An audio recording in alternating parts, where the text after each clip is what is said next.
અરવલ્લી જેવા જિલ્લામાં અમે આવીને ટેકનિકલ સેલ એક બનાવ્યો છે અને ટેકનિકલ સેલના આધારે અમે ડિટેક્શન કરવાનો અત્યારે પ્રયત્ન કરીએ છીએ. वाकिफ कहाँ ज़माना हमारी उड़ान से वो और थे जो हार गए आसमान से.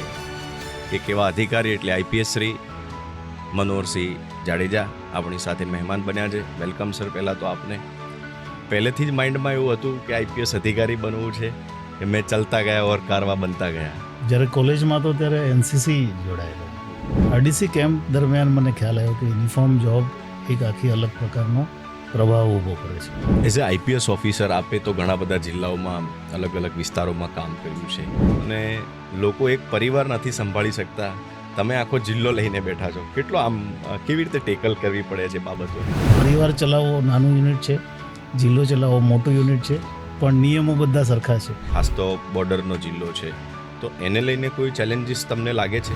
અમારો 110 કિલોમીટરનું બોર્ડર છે રાજસ્થાન સાથે અને એ બોર્ડરને કારણે ઇન્ટરસ્ટેટ ક્રિમિનલની મૂવમેન્ટ, એવા ઇલીગલ વસ્તુઓની મૂવમેન્ટ, એમાં અમારે ખૂબ એલર્ટ રહેવું પડે છે. સાયબર ક્રાઇમને લઈને કોઈ આવા બનાવો અહીંયા બને છે? અરવલ્લી જિલ્લામાં સાયબરને રિલેટેડ બનાવો પ્રમાણમાં ઓછા છે બીજા જિલ્લાની કમ્પેરમાં. તમે એક બીજો પણ પ્રોજેક્ટ લોન્ચ કર્યો છે, ઓપરેશન પ્રતિભાવ એવું કરીને. એક સિસ્ટમ ઊભી કરી કે અરજદાર અરજી કર્યા પછી 1 મહિના પછી એસપી ઓફિસથી દરેક અરજદારને ફોન કરીને એનો ફીડબેક લેવાનો. પહેલો ખ્યાલ એ આવ્યો કે સૌથી પહેલાં પોલીસને બિહેવિયરની ટ્રેનિંગ આપવાની છે. ઇન્સ્ટાગ્રામ છે, ફેસબુક છે, સોશિયલ મીડિયા છે, લોકો યુઝ કરતા હોય છે આજકાલની જનરેશન. ફાયદા પણ છે ને ગેરફાયદા પણ છે. સાયબર ક્રાઇમ માટે કોઓર્ડિનેટેડ એફર્ટ અને એમાં મોટો પાર્ટ છે સિટીઝન અવેરનેસ. નમસ્કાર. નેમ, ફેમ, પદ, સત્તા આ બધા વિષયો એવા છે કે ખૂબ મોટી રિસ્પોન્સિબિલિટી લઈને આવે છે અને એ રિસ્પોન્સિબિલિટી નિભાવવાની માણસને ક્ષમતા પણ આપે છે. અને જેટલી રિસ્પોન્સિબિલિટી આવે છે તો સામે ઘણી બધી મુસીબતો પણ રસ્તામાં હોય છે. પણ દરેક માણસે સામાન્ય જીવનમાં જેમ લડતા હોઈએ એમ એ પદ સત્તા ઉપર રહીને લડવાનું હોય છે. નમસ્કાર, હું છું જેડી ગુજરાતી અને આજે સ્ટુડિયો ઓન વ્હીલના મહેમાન બન્યા છે એક એવા અધિકારી કે જેમણે વર્ષો સુધી સૌરાષ્ટ્રના અલગ અલગ વિસ્તારોમાં સેવા આપી છે અને અત્યારે ઉત્તર ગુજરાતના અરવલ્લી જિલ્લામાં કાયદો અને વ્યવસ્થાની જવાબદારી એમના શિરે છે. એક એવા અધિકારી કે જેમને પોતાના કામ થકી લોકોના હૃદય પર એક આગવી છાપ છોડી છે અને એટલા મારે એવું કહેવું છે, વાકિફ કહાં ઝમાના હમારી ઉડાન સે वो और थे जो हार गए आसमान से. એક એવા અધિકારી એટલે આઈપીએસ શ્રી મનોહરસિંહ જાડેજા આપણી સાથે મહેમાન બન્યા છે. Welcome sir. પહેલાં તો આપને પહેલેથી જ માઇન્ડમાં એવું હતું કે આઈપીએસ અધિકારી બનવું છે કે મેં ચલતા ગયા ઓર કારવા બનતા ગયા? નહીં, મને પહેલેથી જ્યારે કોલેજમાં તો ત્યારે એનસીસી જોડાયેલો હું અને એનસીસી દરમિયાન આરડીસી કેમ્પ એકવાર કરેલો. આરડીસી કેમ્પ દરમિયાન મને ખ્યાલ આવ્યો કે યુનિફોર્મ જોબ એક આખી અલગ પ્રકારનો પ્રભાવ ઊભો કરે છે. મેં એકવાર એરફોર્સ માટે પણ રિટર્ન પાસ કરીને ઇન્ટરવ્યૂ સુધી પહોંચેલો, પણ એમાં સિલેક્શન નહીં થયું જસ્ટ આફ્ટર ગ્રેજ્યુએશન. પછી મને મનમાં એવી ઈચ્છા હતી કે યુનિફોર્મ જોબ મારા સ્વભાવને પણ લાયક છે અને કંઈ કરવું હશે તો એમાં હું કંઈક કરી શકીશ. એના આધારે પછી સેકન્ડ એટેમ્પ્ટ જીપીએસસીમાં આપી અને પોલીસ ડિપાર્ટમેન્ટમાં આવ્યો છું. એઝ એ આઈપીએસ ઓફિસર આપે તો ઘણા બધા જિલ્લાઓમાં અલગ અલગ વિસ્તારોમાં કામ કર્યું છે. સ્વાભાવિક છે કે આપ એવા પદ ઉપર છો એટલે લોકોની અપેક્ષા તમારી પાસે વધારે હોય અને લોકો એક પરિવાર નથી સંભાળી શકતા. તમે આખો જિલ્લો લઈને બેઠા છો. કેટલો આમ કેવી રીતે ટેકલ કરવી પડે છે બાબતોને? શરૂઆતમાં આપણને પણ સ્ટ્રેસ આવે. અમુક બનાવો એવા હોય કે જેમાં અનસર્ટેનિટી ખૂબ હોય, કાસ્ટ કોન્ફ્લિક્ટ હોય. આપણને એમ થાય કે હવે આગળ શું કરીશું નોકરીના શરૂઆતના સ્ટેજે. પણ સિનિયર અધિકારીનું ગાઈડન્સ હોય, સમાજમાંથી પણ આપણને રિસ્પોન્સ સારો મળતો જાય, આગેવાનો સાથે સંપર્ક હોય અને પછી ધીમે ધીમે આપણે પરિસ્થિતિના લીવર્સ શું છે, કોઈ પરિસ્થિતિ કોમ્પ્લિકેટેડ હોય તો કયા કયા લીવર્સ એવા છે જે આપણને મદદરૂપ થઈ શકે એ સમજતા થઈએ અને જેમ જેમ એક્સપિરિયન્સ થાય એમ આ પરિવાર ચલાવવો નાનું યુનિટ છે, જિલ્લો ચલાવવો મોટું યુનિટ છે, પણ નિયમો બધા સરખા છે. તમારી ન્યુટ્રાલિટી ઇમ્પોર્ટન્ટ છે. તમારા માટે દરેક વ્યક્તિ સમાન હોય, કાયદો વ્યવસ્થામાં કોઈની શરમ ન હોય આ પ્રકારની કાર્યપદ્ધતિથી ઘણો ફાયદો થાય છે. અત્યારે આપ અરવલ્લી જિલ્લામાં છો અને ખાસ તો બોર્ડરનો જિલ્લો છે, તો એને લઈને કોઈ ચેલેન્જીસ તમને લાગે છે? ઓફકોર્સ, કેમ કે અમારો 110 કિલોમીટરની બોર્ડર છે રાજસ્થાન સાથે, અને એ બોર્ડરને કારણે ઇન્ટરસ્ટેટ ક્રિમિનલની મૂવમેન્ટ, એવા ઇલીગલ વસ્તુઓની મૂવમેન્ટ, એમાં અમારે ખૂબ એલર્ટ રહેવું પડે છે. જેમ કે અમારો નેશનલ હાઈવે છે ઉદયપુરવાળો, એમાં per day 12,000 vehicle on and average નીકળે છે. એ 12,000 વ્હીકલ ઉપર નજર રાખવી, શંકાસ્પદ વ્હીકલને ચેક કરવા, એ અમારા માટે એક મોટી ચેલેન્જ હોય છે. સાથે સાથે બાકીની જે બોર્ડર એરિયા છે એમાં ઘણા બધા રસ્તાઓ છે, ત્યાંથી પણ ગુનેગારોની મૂવમેન્ટ થતી હોય. અમુક એવા પ્રોહિબિશનને રિલેટેડ મટીરિયલ, એનડીપીએસનું, નાર્કોટિક્સનું મટીરિયલ, એની મૂવમેન્ટ માટે અમારે ખૂબ એલર્ટ અને ખૂબ કામગીરી કરવી પડે વધારે. મેં એવું પણ જાણ્યું કે તમે ઘણી બધી જગ્યાએ અહીંયા આવ્યા પછી સીસીટીવીઝ લગાવ્યા છે. સરકારની CCTNS કરીને યોજના છે, એમાં પાર્ટ 2માં ઘણી બધી જગ્યાએ અહીંયા બાકી હતા, જે ખાસ કરીને બોર્ડરના રોડ છે, અને એ યોજનામાં ફોલોઅપ લઈ અને આ વખતે લગભગ બધા જે રોડ છે, ખાસ કરીને ડામર રોડ જ્યાં છે, ત્યાં બધી જગ્યાએ CCTV ચાલુ થઈ ગયા છે. અમારી ચેકપોસ્ટ ઓલરેડી હતી દરેક જગ્યાએ, અને સાથે સાથે અમે પ્રયત્ન કર્યો છે કે દરેક ગામમાંથી અમને સિવિલિયન લોકો પાસેથી માહિતી મળે, જેથી એક ઇન્ટેલિજન્સ ગ્રીડ જે અમને કોઈ પણ બાબતમાં, ખાલી ઇલીગલ મૂવમેન્ટમાં નહીં પણ લો એન્ડ ઓર્ડરમાં પણ સમય રહેતા માહિતી મળે અને પોલીસ કાર્યવાહી કરી શકે. સાયબર ક્રાઇમને લઈને કોઈ આવા બનાવો અહીંયા બને છે કે એને લઈને કોઈ એટલું ચેલેન્જીસ નથી?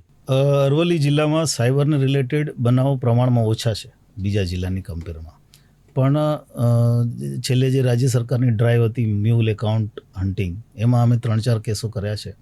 અને આપને કહી દઉં કે અમારો રૂરલ આખો ડિસ્ટ્રિક્ટ છે, અને તેમ છતાંય અહીંયા સાયબરની 2-3 કરોડની એક વર્ષમાં અરજીઓ આવે છે ફ્રોડની. અમે પ્રયત્ન કરીએ છીએ કે અમારું સાયબર યુનિટ એમાં લોકોને અવેર પણ કરે, સાથે સાથે અમે ડિટેક્ટ પણ કરીએ, અને એમાં કોઓર્ડિનેટેડ એફર્ટની બહુ જરૂર પડે છે. એટલે અન્ય એજન્સીઓ, જે સાયબર એક્સેલન્સ સેન્ટર છે કે અન્ય જિલ્લાની બીજી એજન્સીઓ છે, એની સાથે સંપર્કમાં રહીને અમારા પ્રયત્નો સતત ચાલુ હોય છે. ઓકે. બીજું સાહેબ, મારે ખાસ એ જાણવું છે કે જે સરકાર એ પણ પ્રયાસ કરી રહી છે કે પબ્લિક અને પોલીસ વચ્ચેનું જે ડિસ્ટન્સ છે એ આપણે કેવી રીતે ઓછું કરી શકીએ, એના માટે આપણે શું પ્રયાસ કરીએ છીએ, અને પોલીસના હેલ્થ રિલેટેડ આપણે, કારણ કે પોલીસનું ફિટ રહેવું ખૂબ જરૂરી છે સૌથી પહેલાં તો, એના માટે આપણે હાલ કઈ દિશામાં મહેનત કરીએ છીએ? પોલીસના હેલ્થ માટે પોલીસની જે રૂટીન પરેડ હોય છે, અમે સ્પોર્ટ્સ ઇવેન્ટ્સ રાખીએ છીએ, પોલીસનું રેગ્યુલર મેડિકલ ચેકઅપ થાય છે, અને એ ઉપરાંત એક હેલ્ધી વાતાવરણ જિલ્લામાં બનાવવાનો પ્રયત્ન કરીએ છીએ, જેથી કરીને હેલ્થ રિલેટેડ ઇસ્યુ ઓછા થાય, અને થાય તો તરત આપણને ખ્યાલ આવી જાય, એનું નિરાકરણ થાય. જે આપણે પહેલાં વાત કરી કે પોલીસ અને પબ્લિક વચ્ચેના જે ડિસ્ટન્સ છે, એ ડિસ્ટન્સ ઓછું કરવાનો એક જ રસ્તો છે કે સારા લોકોની વચ્ચે પોલીસ જાય, અને જે ગુનેગાર છે એમાં ડર ઊભો થાય. અમે આ બંને દિશામાં અરવલ્લી જિલ્લામાં પ્રયત્નો કરીએ છીએ કે સારા લોકોને પોલીસ સાંભળે, ઉચ્ચ અધિકારીઓ સુધી એ આરામથી જઈ શકે, ઇઝીલી એક્સેસિબલ હોય, એમની જે ન્યાયિક વાત છે એની ઉપર પ્રોપર કાર્યવાહી થાય, એનું અમે જાતે ફોલોઅપ લઈએ છીએ, અને જે ગુનેગાર છે એ આ પ્રકારનો કોઈ લાભ ન મેળવે અને ગુનેગારોમાં ડર રહે, આ પ્રકારના પોલીસિંગથી જ લોકોમાં વિશ્વાસ ઊભો થશે. હું વાંચતો તો હમણાં ટેબલ ઉપર ડેટા, તો 2024-25નો મેં ડેટા જોયો તો એમાં બહુ મોટો ફેર જોવા મળે છે ક્રાઇમ રેશિયોમાં. એ કેવી રીતે પોસિબલ થયું? અમે જિલ્લામાં ચાર્જ લીધો પછી પહેલો રૂલ એ કર્યો છે કે કોઈ પણ અરજદાર કરે તો એની ઉપર ગંભીરતાથી સિનિયર લેવલે ધ્યાન આપવામાં આવે, અને જો શરીર સંબંધી અરજી હોય તો વિધિન 3 days એમાં એક્શન લેવાય. ઉપરાંત કોઈ FIR થાય તો FIRમાં જો બોડી ઓફેન્સીસ રિલેટેડ FIR હોય તો એમાં ઇમિજિએટ આરોપીઓની ઉપર કાર્યવાહી થાય, જે પણ જરૂરી કાર્યવાહી છે એ થાય. એને કારણે થઈને જિલ્લામાં અમુક ગુનેગારો જે અમુક પ્રવૃત્તિઓ કરતા હતા એનામાં ડરનો માહોલ ઊભો થયો, અને એને કારણે આપ જોઈ શકશો અમારો બોડી ઓફેન્સીસ જે છે 30-40%, 50% માઇનસ થયા છે. ઓકે. તમે એક બીજો પણ પ્રોજેક્ટ લોન્ચ કર્યો છે, તમે અરજીની વાત કરી એટલે ઓપરેશન પ્રતિભાવ એવું કરીને કંઈ? અમને સરકારમાંથી પણ સૂચના હતી અને અમને પણ એવું હતું કે લોકો ફર્સ્ટ જે અરજી કરે છે એ અરજદાર પોલીસ સ્ટેશને આવ્યા પછી એને ન્યાય મળે છે કે નહીં એનું મોનિટરિંગ નથી થતું. એને કારણે થઈને એક સિસ્ટમ ઊભી કરી કે અરજદાર અરજી કર્યા પછી 1 મહિના પછી એસપી ઓફિસથી દરેક અરજદારને ફોન કરીને એનો ફીડબેક લેવામાં આવે છે કે તમારા અરજીમાં તમને કેવો રિસ્પોન્સ મળ્યો, શું તમારી કાર્યવાહી શું છે, તમને સંતોષ છે કે નહીં. અને એ ફીડબેકના આધારે અમને પહેલો ખ્યાલ એ આવ્યો કે સૌથી પહેલાં પોલીસને બિહેવિયરની ટ્રેનિંગ આપવાની જરૂર છે. એટલે અમે અમદાવાદની એક એજન્સી હાયર કરી અને પ્રોફેશનલી 2 દિવસ જેટલા પણ અમારા ઇન્વેસ્ટિગેટિંગ ઓફિસર્સ છે, એએસઆઈ, હેડ કોન્સ્ટેબલ, એમને બિહેવિયરની ટ્રેનિંગ આપવાનો પ્રયત્ન કર્યો છે. અને એને કારણે ફર્સ્ટ રિસ્પોન્ડન્ટ જે છે પોલીસ, જે એએસઆઈ, હેડ કોન્સ્ટેબલ જે પહેલો રિસ્પોન્સ આપે છે, એના રિસ્પોન્સમાં થોડોક સુધારો આવશે અને લોકોને ન્યાય જલ્દી મળી શકે, સારો મળી શકે એવો અમારો પ્રયત્ન છે. ઓકે. અત્યાર સુધીમાં એવા કોઈ મેજર ડિટેક્શન થયા છે અહીંયા? આમાં અમારે ગુનાનું પ્રમાણ ઓછું છે અરવલ્લી જિલ્લામાં, પણ તેમ છતાંય અમે 2-3 ડિટેક્શન, એક અમારે ત્યાં લૂંટ થઈ હતી મોટી, અને એ લૂંટમાં બ્લાઇન્ડ કેસ હતો આખો, અને પછી અમે ડિટેક્ટ કરી અને 2 દિવસમાં એનું રિઝલ્ટ આપ્યું હતું. એ સિવાય એક અમદાવાદમાં એક આખી ગેંગ લૂંટ કરવા જતી હતી અને અમે 3 ગેરકાયદેસર હથિયારો સાથે ઉત્તર પ્રદેશની ગેંગને પકડી હતી. એવા 3-4 મોટા ડિટેક્શન અત્યાર સુધીમાં થયા છે જેની ઇમ્પેક્ટ મોટી હોય. એ સિવાય નાના નાના ઘણા ડિટેક્શન અમે કરી શક્યા છીએ. ઓકે. ટેકનોલોજીના આવવાથી સાહેબ કેટલું યુઝફુલ થયું છે આપણને ઇન્વેસ્ટિગેશનમાં? ખૂબ યુઝફુલ થયું છે, પણ જે રીઢા ચોર છે, જે લોકો જેની ઉપર અગાઉ ગુના દાખલ થઈ ચૂક્યા છે, એમને નોલેજ આવી ગયું છે કે ટેકનોલોજી કેટલી એમને નુકસાન કરે છે, અને એને કારણે થઈને એ લોકો ટેકનોલોજીનો એ રીતે ઉપયોગ કરે છે કે જે પોલીસને પકડમાં ન આવે, અને એ ઇવોલ્વ થાય છે. પોલીસ પણ એની સાથે સાથે પેરેલલ ઇવોલ્વ થઈ રહી છે. પોલીસ માટે ટેકનોલોજીના આવવાથી ઘણા ફાયદા છે, પણ સાથે સાથે આવડી મોટી ફોર્સ 1100 પોલીસ છે અરવલ્લી જિલ્લામાં, એ ફોર્સને ટેકનિકલી સાઉન્ડ કરવી એ પણ અમારા માટે મોટી ચેલેન્જ છે. રાજ્ય સરકાર વારંવાર ટ્રેનિંગ શેડ્યુલ અને ટ્રેનિંગ પ્રોગ્રામ રાખે છે, પણ અરવલ્લી જેવા જિલ્લામાં અમે આવીને ટેકનિકલ સેલ એક બનાવ્યો છે, અને ટેકનિકલ સેલના આધારે અમે ડિટેક્શન કરવાનો અત્યારે પ્રયત્ન કરીએ છીએ. અત્યાર સુધીની જર્નીમાં કોઈ એવો ઇન્સિડન્ટ બન્યો છે કે તમને એવું થયું હોય કે યાર બહુ સારું કામ થયું આપણાથી? મતલબ આખી જર્ની જોબ ચાલુ કરી ત્યારથી પોલીસ જર્નીમાં કોઈ એવું ઇન્વેસ્ટિગેશન હોય આમ તમને સેટિસ્ફાઈ થયું હોય? ખૂબ કેસીસ છે, ખૂબ મતલબ હું કહેવા બેસું તો આખો દિવસ નીકળી જાય એટલા કેસીસ હશે. પણ 2 ઇન્સિડન્ટ હું આપને જે મોસ્ટ ઇમ્પોર્ટન્ટ છે કહી શકીશ.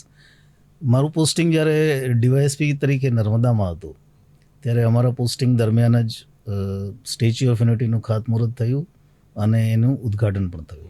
એ જ રીતે ડેમની સામે ખૂબ વિરોધ હતો.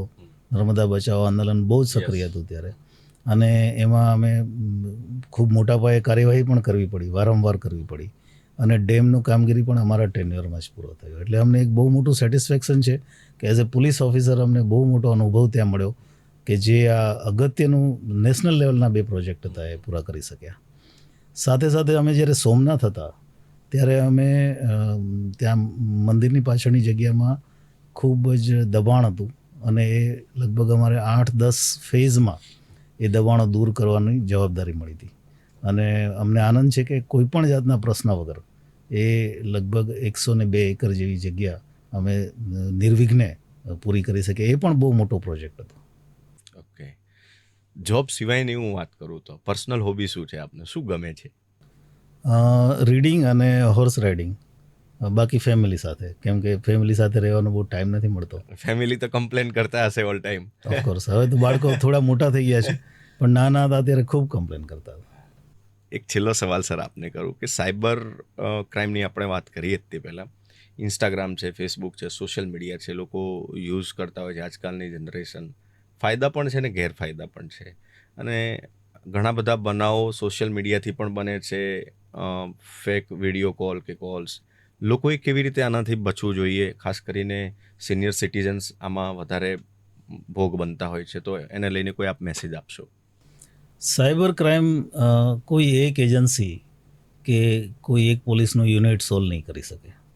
સાયબર ક્રાઇમ માટે કોઓર્ડિનેટેડ એફર્ટ અને એમાં મોટો પાર્ટ છે સિટીઝન અવેરનેસ. સિટીઝનમાં અવેરનેસ આવશે તો જ સાયબર ક્રાઇમમાં ઓટોમેટિક ઘટાડો આવી જશે. એટલે મારો મેસેજ જો લોકો માટે આપ કહો તો એ જ છે કે જેટલા અવેર રહેશો તમે, જેટલા તમે તમારા ડેટા સુરક્ષિત રાખશો, લોકો સાથે બહુ લોકોની વાતમાં આવીને એને શેર નહીં કરો, એટલા તમે બચેલા છો. સાયબર ક્રાઇમ બન્યા પછી નાનો સાયબર ક્રાઇમ હોય કે મોટો સાયબર ક્રાઇમ હોય, એને ડિટેક્ટ કરવાની પ્રોસિજર ખૂબ લાંબી છે. અલગ અલગ સ્ટેટ સાથે કોઓર્ડિનેશન, ઘણી વખત આઉટ ઓફ ઇન્ડિયા પણ આરોપીઓ હોય છે. એટલે એ પ્રોસિજરમાં પોલીસ અત્યારે ખૂબ મહેનત કરે છે, દરેક જિલ્લા મહેનત કરે છે અને ડિટેક્ટ પણ કરે છે. પણ તેમ છતાં અવેરનેસ જે કામ કરશે એ કામ બીજું કોઈ નહીં કરી શકે. એટલે સામે લોકોની પણ એટલી જ રિસ્પોન્સિબિલિટી છે કે આનાથી કેવી રીતે. અને પોલીસ વિભાગમાંથી અમે ખાસ કરીને સ્કૂલના બાળકો અને કોલેજના બાળકો એને અવેર કરવા માટે લગભગ દર મહિને 2-3 સેમિનાર કરીએ છીએ, જેથી કરીને યંગ જનરેશન જે છે એ અવેર થઈને જ સમાજમાં બહાર આવે. ઓકે. ઘણા બધા જે અરજદારો હશે, કદાચ એમને નીચલા લેવલથી સેટિસ્ફેક્શન ના થાય તો આપને સીધા મળવા આવે છે અહીંયા? ઓફકોર્સ આવે છે. આમ તો સોમ અને મંગળ ફિક્સ કરેલા છે અમે, પણ એ સિવાયના દિવસોમાં પણ અમે જ્યારે ઓફિસ બેઠા હોય તો ઇઝીલી એક્સેસિબલ છે. એસપી અરવલ્લી તરીકે કોઈ પણ વ્યક્તિ ફોન ઉપર પણ રજૂઆત કરી શકે છે અને ડાયરેક્ટ પણ મળી શકે છે. અને આપણે પ્રયત્ન કરીએ છીએ કે એમાં જે સાચું અને ન્યાયપૂર્વક કામ હોય એ કરીએ. ઓકે. અચ્છા, એક પ્રશ્ન મારે રહી ગયો કે પહેલો એવો ગુનો દાખલ કર્યો હતો તમે, કોઈ દારૂના ગુનામાં લઈને ગુજસીટોક દાખલ કર્યો હતો? જી હા, અમે અહીંયા આવીને પછી લગભગ 140 જેટલા મોટા કેસો પ્રોહિબિશનના કર્યા છે છેલ્લા 6 મહિનામાં. અને એમાં અમે લગભગ 200-250 આરોપીઓ પકડ્યા છે. તો એના એનાલિસિસ પરથી લાગ્યું કે અમુક પ્રકારના લોકો વારંવાર આવા ગુના કરે છે. એટલે ભિલોડામાં 10 લોકો છે જેની સામે અમે ગુજસીટોક કર્યો ને એ જેલમાં છે. ઓકે. પબ્લિક જે છે, પબ્લિકનો જે જોવાનો નજરિયો છે પોલીસને લઈને, પબ્લિકમાં અમે સામાન્ય રીતે જ્યારે અમે ફિલ્ડમાં જતા હોય તો પબ્લિક છે ને એ પોલીસને આમ ગાળો આપતી હોય, પણ પોલીસમાં નોકરી બધાને કરવી છે. આવું માઇન્ડસેટ કેમ છે પબ્લિકનું? નહીં, એટલે એમાં ખાલી પબ્લિકનો જ વાંક છે એવું નથી, પોલીસનો પણ થોડોક વાંક છે. મેં આપને કીધું એમ જે બિહેવિયર છે આપણું એઝ અ પોલીસ ઓફિસર, કોઈ પણ કોન્સ્ટેબલ હોય કે સિનિયર લેવલે હોય, પણ બિહેવિયરમાં બહુ જ મોટો સુધારો કરવાની જરૂર છે. સાથે સાથે પોલીસનું એક કન્ફ્યુઝન એ પણ છે કે પોલીસ સ્ટેશનમાં તમે બેઠા હોય તો 14 ટાઈપના લોકો ઘણીવાર આવી જાય છે, જેની સાવ ખોટી રજૂઆત હોય, તેમ છતાં એ ઇન્સિસ્ટ કરે કે નહીં મારી ફરિયાદ લ્યો ને આને પકડી આવો. એને કારણે થઈને પોલીસ કંટાળી પણ જાય છે ઘણીવાર. તો આ બંને બાજુ મિસમેચ છે અને એ ધીમે ધીમે જેમ જેમ લોકો પોલીસની નજીક આવે છે, જે લોકો નજીક આવે છે એ પોલીસની કમ્પ્લેન ઓછી કરે છે, કારણ કે એમને ખ્યાલ છે પોલીસનો કેટલો વર્કલોડ છે, કેવા રિસ્ટ્રિક્શન્સ વચ્ચે પોલીસ કામ કરી રહી છે. જે લોકો પોતે મનમાં કંઈક મેલ છે એવા લોકો પોલીસને ગાળો આપવાનું કામ વધારે કરે છે. તો એ લોકોની સંખ્યા ધીમે ધીમે ઓછી થાય છે જેમ જેમ અવેરનેસ આવે છે, જેમ નજીક આવે છે, કાયદો જાણે છે. ભારતમાં એક મોટી તકલીફ એ છે ઘણા બધા લોકો કાયદો જાણતા પણ નથી. વિષય પોલીસનો ન હોય છતાંય એમની અપેક્ષા હોય કે પોલીસ જ કાર્યવાહી કરે. એટલે આવા પ્રકારના પ્રશ્નો, કારણ કે આપણી શિક્ષણનું જે પ્રમાણ છે સમાજમાં એ પણ એને એક જવાબદાર કારણ છે. લોની અવેરનેસ જે છે લોકોમાં એ પણ એક મોટું રીઝન છે. પોલીસનું પોતાનું બિહેવિયર, પોલીસનું પોતાનું સ્ટ્રક્ચર એ પણ એક કારણ છે. આ બધું સોલ્વ કરતાં સમય લાગશે, ઇમિડિયેટ સોલ્વ નહીં થાય, પણ થઈ રહ્યું છે અત્યારે. રાઈટ. હું આપનું જ્યારે સોશિયલ મીડિયા ચેક કરતો હતો તો એક પોસ્ટ જોઈ હતી મેં, એમાં આપ આંતરિયાળ વિસ્તારના છોકરાઓ સાથે મળો છો, એમની સાથે આપને ક્યારેક ટાઈમ વિતાવવો ગમે છે? જી, હું જોબમાં આવ્યો ત્યારથી આમ તો નર્મદાથી મેં આ ચાલુ કરેલું. અને મારો જન્મદિવસ હોય કે દિવાળી હોય ત્યારે અમે ખાસ પ્રયત્ન કરીએ છીએ કે એવા જે લોકો જે છે, જે એકદમ ઇન્ટિરિયર એરિયામાં રહેતા હોય અને બાળક હોય, સ્કૂલમાં ભણતું હોય, એની સાથે બેસીએ, એની સાથે વાતો કરીએ અને જે કંઈ પણ આપણાથી નાનું મોટું મદદ થઈ શકે એ કરીએ. ઓકે. આપે જ્યારે મોટાભાગે સૌરાષ્ટ્રમાં જવાબદારી નિભાવી છે, હવે અહીંયા છો ઉત્તર ગુજરાતમાં, બંને વચ્ચે શું ફેર લાગે છે તમને? બહુ મોટો ફેર છે. કલ્ચરલ ડિફરન્સ બહુ જ મોટો છે. સૌરાષ્ટ્ર પહેલાં મેં મધ્ય ગુજરાતમાં રાજપીપળા પણ કરેલું છે, ધોળકા પણ કરેલું છે. ધોળકા ઇઝ ઓલમોસ્ટ સૌરાષ્ટ્ર, એટલે સૌરાષ્ટ્રનું કલ્ચર અલગ છે. લોકો તમને મોઢે કહે, ગ્રુપમાં આવે, રજૂઆત હંમેશા ગ્રુપમાં જ થાય, કાસ્ટ એંગલ વધારે હોય. અહીંના લોકોમાં એ પ્રકારના પ્રશ્નો નથી. અહીંયા અલગ ટાઈપના પ્રશ્નો છે. ટ્રાઇબલ એરિયા છે, શિક્ષણનું પ્રમાણ અમુક વિસ્તારમાં ઓછું છે, એને કારણે થઈને અંધશ્રદ્ધાનું પ્રમાણ અમુક જગ્યાએ છે, એને કારણે થઈને અહીંના પ્રશ્નો અલગ છે. પોલીસિંગ હંમેશા સોશિયોલોજી ઉપર ડિપેન્ડ હોય છે અને અમે એ પ્રમાણે પ્રયત્ન કરીએ છીએ અહીંયા સારું પોલીસિંગ આપી શકીએ. જ્યારે આપે શરૂઆત કરી જોબની અને અત્યારે ઓલમોસ્ટ ઘણા બધા વર્ષ થઈ ગયા, એ વખતનું પોલીસિંગ ને અત્યારના પોલીસિંગમાં શું બદલાયું છે? પોલીસ ફોર્સ યંગ થઈ ગયું છે અમારું. ટેકનો સેવી થવા માટે પૂરેપૂરા નથી થયા, પણ થવા માટે એની દિશામાં છે. ક્રાઇમની પેટર્ન બદલાઈ ગઈ છે. બોડી ઓફેન્સીસ લગભગ આખા ગુજરાતમાં ધીમે ધીમે ઓછા થઈ રહ્યા છે. એ સિવાયના બીજો ક્રાઇમ જે છે, ખાસ કરીને સાયબર ક્રાઇમ અને ચીટિંગ વગેરે, વ્હાઇટ કોલર ક્રાઇમ, એ વધી રહ્યા છે. સોશિયલ મીડિયાને કારણે જે ક્રાઇમ બને છે, એમાં પણ કાસ્ટ રિલેટેડ ઇસ્યુઝ, જ્ઞાતિ વચ્ચેના પ્રશ્નો અને એમાં ટોળાશાહી, એનું પ્રમાણ ખૂબ વધી ગયું છે. અને એ પ્રમાણે પોલીસ એડજસ્ટ થઈ અને દરેક જિલ્લામાં અધિકારીઓ પણ એ રીતે માનસિકતા પોલીસની બનાવી અને એને સોલ્વ કરવાનો પ્રયત્ન કરે છે. એક છેલ્લો પ્રશ્ન આપણે પૂછ્યું કે પોતાના માટે ટાઈમ કાઢી લો છો? હા, આમ તો ડિપેન્ડ્સ ઓન સિચ્યુએશન. કે ધારો કે હું રાજકોટ સિટી હતો તો બિલકુલ ટાઈમ નહોતો મળતો. રાજકોટ સિટી હું 4 વર્ષ રહ્યો ડીસીપી, પણ વેરી ડિફિકલ્ટ ત્યાં ટાઈમ કાઢવો. પણ ત્યાર પછી જિલ્લામાં જે પોસ્ટિંગ થયું છે ત્યાં બહુ વાંધો નથી આવતો, ટાઈમ મળી જાય છે. થેન્ક્સ અ લોટ સર, આપ અહીંયા અમારા મહેમાન બન્યા. Thanks a lot for your valuable time. અને તમે જે આ કન્સેપ્ટ કર્યો છે સ્ટુડિયો ઓન વ્હીલ્સ, એ ખૂબ ઇનોવેટિવ કન્સેપ્ટ છે. અને તમે આખા ડિસ્ટ્રિક્ટમાં જે થિંકર્સ છે એને મળો છો, એને લીધે આખા જિલ્લાની પરિસ્થિતિ તમને એઝ અ મીડિયા પર્સન પણ બહુ જ તમને એનરીચ કરશે. અને આઈ કોંગ્રેચ્યુલેટ જેનો પણ આ કન્સેપ્ટ છે, જેનો પણ આ બેઝિક વિચાર છે, એમને અમે અભિનંદન પણ આપીએ. Thank you so much. અમે પણ જ્યારે ગ્રાઉન્ડ ઉપર જઈએ છીએ અને લોકોને મળીએ છીએ, પેલું કહેતા નથી કે અનુભવ વગરનો અનુવાદ નકામો છે. તો જ્યારે એ બાબતોને ફીલ કરીએ છીએ ને, ત્યારે એનો અનુવાદ થાય, એમાં વધારે મજા આવે છે. થેન્ક્સ અ લોટ સર, આપ મહેમાન બન્યા અને ખૂબ બખૂબીથી આપે એક પ્રશ્નના ઊંડાણપૂર્વક જવાબ આપ્યા. તો આ હતા એસપી શ્રી મનોહરસિંહ જાડેજા, જેમની જર્ની વિશે પણ આપણે વાતો કરી, પોલીસિંગ વિશે વાતો કરી, સાયબર ક્રાઇમ રિલેટેડ વાતો કરી. કોઈ નવા ગેસ્ટ સાથે સ્ટુડિયો વ્હીલમાં ફરીથી મળીશું. ત્યાં સુધી આપ જોતા રહો ગુજરાત ફર્સ્ટ. ગમે તો સૌને કહેજો, ન ગમે તો મને કહેજો.